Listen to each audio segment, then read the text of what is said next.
So my story, I'm both an electrical engineer and an astrophysicist.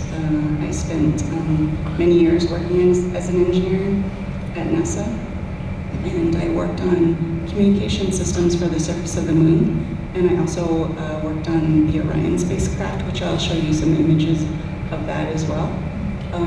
Then I switched fields and I became a scientist and astrophysicist, and I was surprised to learn how different those two things are. Initially I thought it's all math and it's all the same things, but two very different things. And so in my everyday life, I make pretty pictures of galaxies for a living.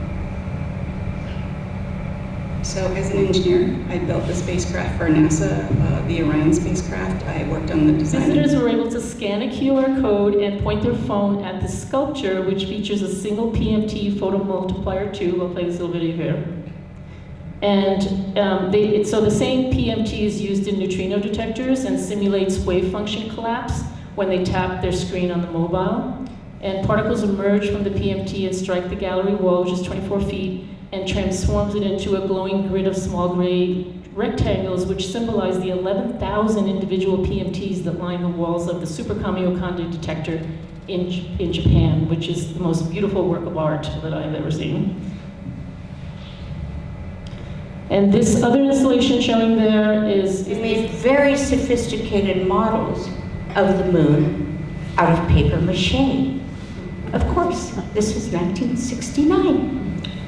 And so they decided that the perfect place for Pete's Apollo 12 vehicle to land was next to the surveyor.